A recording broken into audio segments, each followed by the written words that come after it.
2 Chronicles chapter 7. When Solomon finished praying, fire came down from heaven and consumed the burnt offering and the sacrifices, and the glory of the Lord filled the temple. The priests could not enter the temple of the Lord, because the glory of the Lord filled it. When all the Israelites saw the fire coming down, and the glory of the Lord above the temple, they knelt on the pavement with their faces to the ground, and they worshipped and gave thanks to the Lord, saying, "He is good. His love endures forever." Then the king and all the people offered sacrifices before the Lord. And King Solomon offered a sacrifice of 22,000 head of cattle, and 120,000 sheep and goats. So the king and all the people dedicated the temple of God.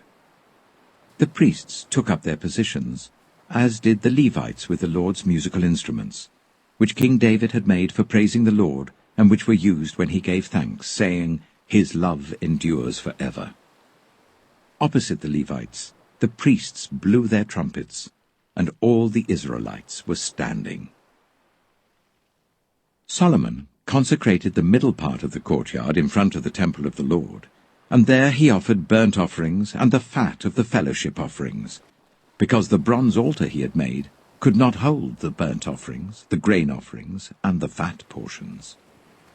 So Solomon observed the festival at that time for 7 days, and all Israel with him, a vast assembly, people from Lebo-Hamath to the Wadi of Egypt.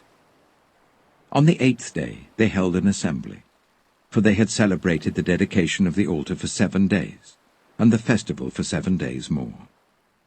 On the 23rd day of the 7th month he sent the people to their homes, joyful and glad in heart, for the good things the Lord had done for David and Solomon, and for his people Israel.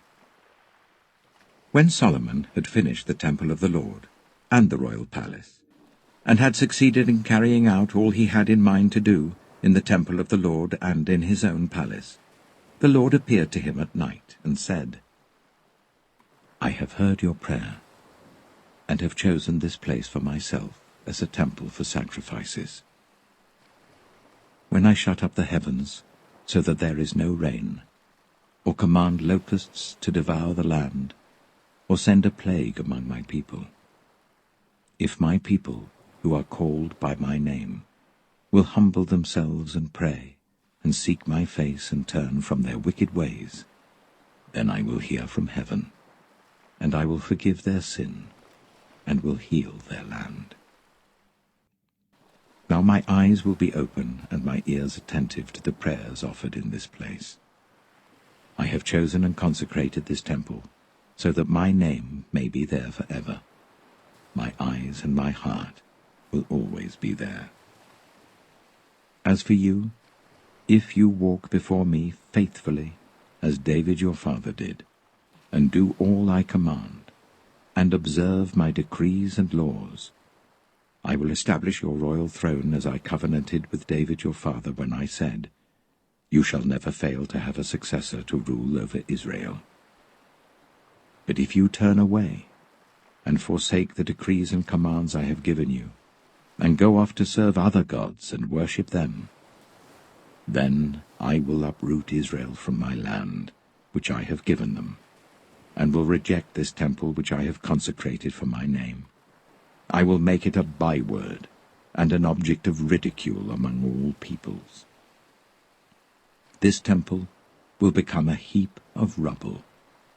All who pass by will be appalled and say, 'Why has the Lord done such a thing to this land and to this temple?' People will answer, 'Because they have forsaken the Lord, the God of their ancestors, who brought them out of Egypt, and have embraced other gods, worshipping and serving them.' That is why he brought all this disaster on them." 2 John. The elder, to the lady chosen by God and to her children, whom I love in the truth, and not I only, but also all who know the truth, because of the truth which lives in us and will be with us forever. Grace, mercy, and peace from God the Father and from Jesus Christ, the Father's Son, will be with us in truth and love.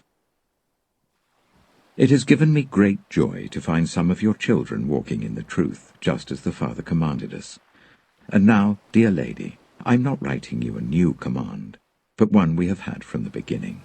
I ask that we love one another, and this is love, that we walk in obedience to his commands.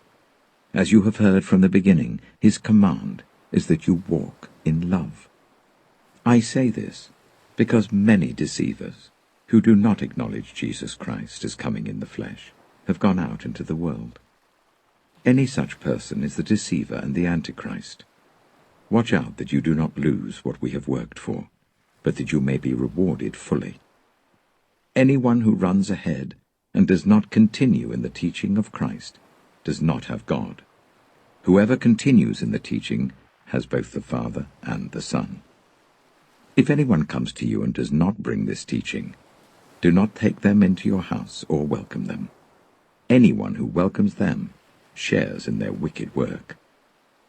I have much to write to you, but I do not want to use paper and ink. Instead, I hope to visit you and talk with you face to face, so that our joy may be complete.